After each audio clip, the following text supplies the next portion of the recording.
นั่นคือกติกาของเขาเด้อนั่นคือกติกาที่ทางรายการพวกเขากำหนดเนาะนั่นคือกติกาที่พวกเขากำหนดไว้อย่างแรกเลยทำอิฐเลยเอาเพลงบทเพลง5เพลงที่เขากำหนดไว้เด้อ5เพลงเท่านั้นเด้อ5เพลงที่อยู่ในวิดีโอหันเนาะ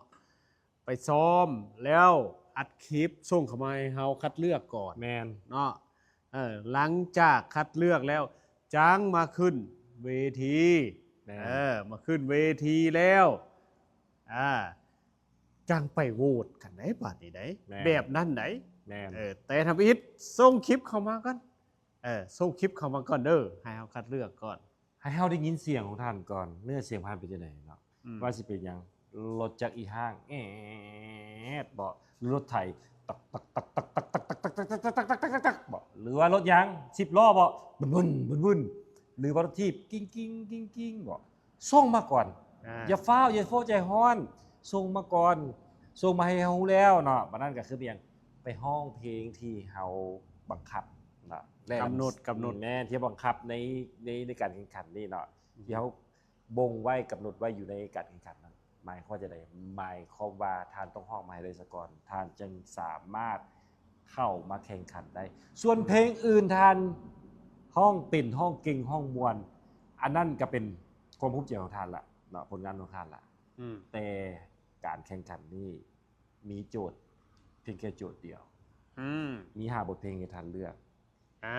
เฮ็ดได้แล้วมาแข่งกันแล้วมื้อนี้เนาะเฮาก็จะมีการแจกโชครางวัลแจกโชคแจกรางวัลและก็สิมีว่าเฮาสิแจกหยังแน่แล้ววิธีการโหวตมีหยังต่างๆเนี่ยเฮาควรเฮ็ดแนวใดเนาะเบิ่งเด้ผู้ใดที่ผู้ใดสิได้โชคดีปั๊บบ่กดไลค์บ่กดแชร์บ่เข้าบ่โหลดดาวน์โหลดแอปนี่บ่ให้ได้ว่าซั่นครับควรเห็นได้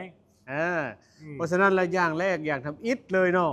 ที่จะร่วมกิจกรรมรับโชคแล้วก็กิจกรรมอันน่ะกับพวกเขานี่ยังทำอิฐเลยเนาะไปโหลดแอปลาบไว้กันเด้อ L A A B X เด้อ U App Store แล้ว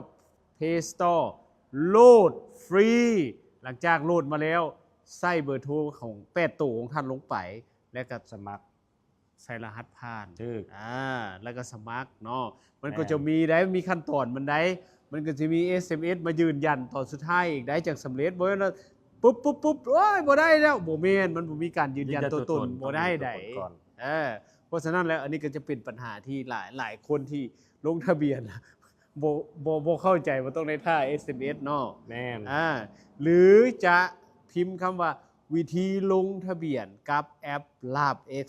ก็ได้มันจะมีวิดีโอบอกเนาะขั้นตอนมันต่างๆเด้ออย่าลืมอยู่แล้วก็อยู่ในแอปมันก็มีคือกันเนาะมันจะมีว่าขั้นตอนในการลงทะเบียนมันก็จะมีบอกกันฉะนั้นก็คือสามารถเข้าเบิ่งได้มีหลายช่องทางในการรับรู้ในการลงทะเบียนแอปตัวนี้เนาะการเดินทางไปร่วมกันเนาะกับการบันเทิงกับรายการ SM Academy คือต้องมีพวกนี้คือต้องมีแอปลาเราต้องรู้ว่าตัวตนของท่านเป็นไผท่านอยู่ไสเฮาก็จะมอบรางวัลให้ถึกเนาะระบุตัวตนมาเฮาก็จะได้ว่าตัวตนของท่านเป็นไผเฮาจะมอบรางวัลให้ถึกได้ท่านอยากได้รางวัลหรือว่าในการเข้าร่วมเบิ่งในรายการของพวกเขาเนาะแข่งขันบ่หรือว่าจะลุ้นโชคอย่างต่างๆท่านก็ต้องมีแอปท่านต้องมีแอปเฮาบ่ฮู้ท่านเป็นไผเฮาบ่ได้ปล่อยให้มั่วๆให้ทุกคนได้เนาะมันบ่ฮู้เนาะบ่ตัวตนได้เฮาต้องระบุตัวตนก่อนโดยผ่านแอปท่านมีเพียงแค่มีมือถือมีอินเทอร์เน็ตแล้วก็ดาวน์โหลดแอปของเขาท่านก็มีสิทธิ์เข้าร่วมลิ้นม่วนนำกันได้นำพวกเขาได้เนาะมื้อนี้สิแจ้งโชคก่อนบ่หรือว่าสิแจ้งว่าสิแจ้งโหลดก่อนเดี๋ยวนี้จะคนเรามีคนออนไลน์น่ะเบิ่งดูก่อนเบิ่งดูโอ้เริ่มมีเล่นบ่ล่ะเอ้าสิแจ้งก่อนสิแจ้งก่อนเอามาดิเบิ่งดูมานี่น่ะเบิ่งดูโทรศัพท์เขาอยู่ไสบัดนี้นี่มาแรนดอมให้เบิ่งเด้อท่านผู้ชมเด้อนี่แหละคือตัวอย่างเด้อตัวอย่างที่ท่านลงทะเบียนกับแอป Lab X แล้วมันจะมีการแรนดอมเนาะหาผู้ที่ลงทะเบียนหาผู้ที่จะได้รับโชคเนาะดาวน์โหลดมาไว้ LAABX Lab X ทางApp Store กับ Play Store เด้อโหลดฟรีเด้อนี่บ่ต้องคิดว่ามันจะเสียเงินเด้อโหลดฟรีเนาะ โหลดฟรีหลังจากนั้นแล้วลงทะเบียนด้วยเบอร์โทรแล้วก็ต่อด้วยพาสเวิร์ดเขาก็จะได้แอปลาบ X มาใส่ล่ะอยู่ในหั่นน่ะมันจะมีหลายอย่างได้มันจะมีทั้งคูปองมันทั้งมีทั้งกิจกรรมการโหวตการซื้อการขายมีอย่างต่างๆหลายอย่างที่อยู่ในหั่นเนาะโดยเฉพาะแม่นพ่อค้าแม่ค้าออนไลน์นี่แห้งเป็นตาสนใจเพราะว่าอย่าง